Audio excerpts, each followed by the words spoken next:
नमस्कार। प्रस्तुत है आज का चिंतन। संबोधन मात्र से जिस नारी के उपकारों का स्मरण रखने की परंपरा जिस जाति, देश और समाज में रही हो, उसी समाज की स्त्रियों पर इतने लांछन, इतना बोझ, इतने अत्याचार किए जाते हों कि वह जीवन जैसी निधि से भी घृणा करने लगे, यह बात धिक्कार की योग्य है। इस देश में प्रतिवर्ष आत्मघात करने वाली हजारों स्त्रियों की दशा ऐसी विभत्स है जिसे देखकर सुनकर रोंगटे खड़े हो जाते हैं। मनुष्यता करबद्ध विनीत वाणी से पूछती है, मनुष्यों, मानवीय के उपकार का क्या यही प्रतिफल है? जन्मदात्री के ऋण क्या इसी तरह चुकाए जाते हैं?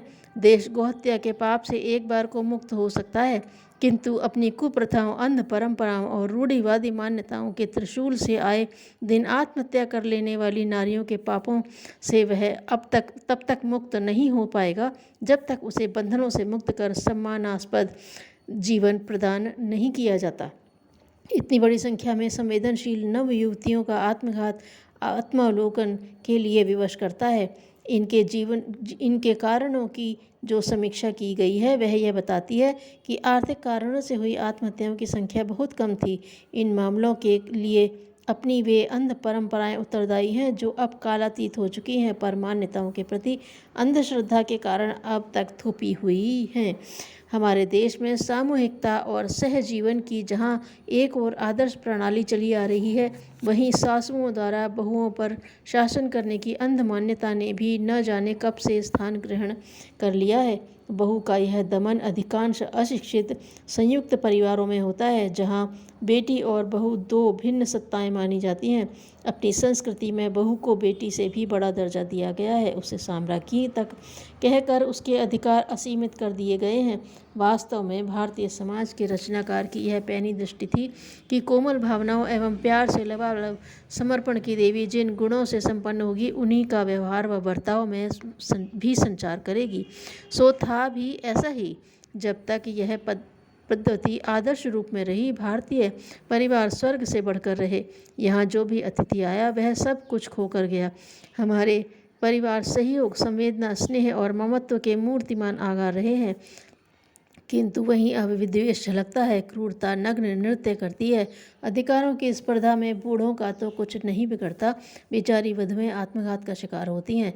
यह आत्मघात नारी का नहीं, सांस्कृतिक आदर्शों का होता है। ये सब कारण सामाजिक हैं और नारी जाति को समुचित प्रतिष्ठा, मनोबल, स्वाभिमानपूर्ण जीवन न प्रदान करने के कारण हैं। जो नारी स्वयं में घुट रही हो, उसका घर, उसके बालक बच्चे, उसका पति किस तरह सुखी रह सकते हैं, इसकी सहज ही कल्पना की जा सकती है। अतएव इसके अतिरिक्त और कोई उपाय रह नहीं जाता कि नारी की आकांक्षाओं को समझा जाए और उन्हें संरक्षण प्रदान किया जाए। छोटी बड़ी बातों को लेकर नारी पर कितने नृशंस अत्याचार किए जा सकते हैं, इसकी छोटी सी झांकी ऊपर की पंक्तियों में दिखाई देती है। किसी विचारक ने भारत की नारियों की स्थिति का विश्लेषण करते हुए बड़े मार्मिक स्वरों में पूछा था, क्या कारण है कि रसोई घरों में होने वाली दुर्घटनाओं अथवा घर से बाहर होने वाली आत्महत्याएं बहुएं ही इनका शिकार क्यों होती हैं? उत्तर एक ही है कि नारियों पर जरा सी बातों के लिए झूठे आरोप लगाकर नृशंस जुल्म उठाए जाते हैं, उन्हें सताया जाता है। अहमवादी पुरुष अपनी उच्छृंखल प्रवृत्तियों और बुरी आदतों में पत्नी का जरा भी दखल देना पसंद नहीं करता। दखल देना तो दूर रहा, उसके द्वारा सहयोग न दिए जाने पर भी उसे मारता पीटता तथा प्रताड़ित करता है। ये सब घटनाएं भारत में नारी जीवन का कारुणिक चित्र खींचती हैं। इन्हें सामने रखकर किस आधार पर कहा जा सकता है कि हम सभ्य हैं, हम एक महान संस्कृति के अनुयायी हैं और हम नए विश्व का नेतृत्व करने में समर्थ हैं? हमारा सामाजिक जीवन दायित्व जीवन से आरंभ होता है। पति पत्नी के बीच जितना प्रेम, सौजन्य, आत्मभाव, आत्मसमर्पण एवं वफादारी के भाव रहेंगे, उतना ही गृहस्थ जीवन आनंदमय होगा और उसी अनुपात से श्री, समृद्धि और सुख शांति बढ़ेगी। कोई भूल भी उससे होती हो तो उसे उदारतापूर्वक क्षमा करने एवं प्रेम के साथ सुधारने की ही भारतीय परंपरा रही है। बड़ी आयु की हो जाने पर भी नारी को ममतामयी माता एवं स्नेहासिक्त भगिनी के रूप में देखना उचित माना गया है। धर्मपत्नी के रूप में तो वह साक्षात लक्ष्मी का रूप धारण करके ही घर में विराजती है। विवाहिता वधुओं का ससुराल के लिए आत्मत्याग करना एक अलौकिक कार्य है।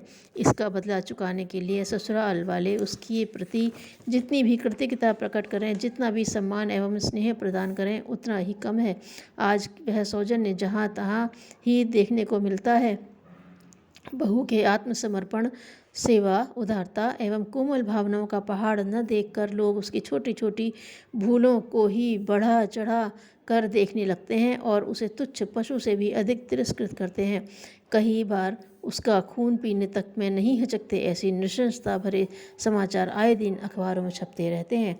नारी के प्रति समाज का जो अनुदार, संकीर्ण, अहंकार भाव भरा दृष्टिकोण है, उसे जितना तुच्छ, हीन और निकृष्ट हम समझते हैं, उसमें कितनी मानवता है, यह प्रश्न हमारे मन में कोई यदि झकझोरता नहीं है तो यही मानना होगा कि हमारी अंतरात्मा मर गई और हम मनुष्यता के साथ रहने वाली अनावश्यक भल मनसाहत को छोड़ बैठे हैं।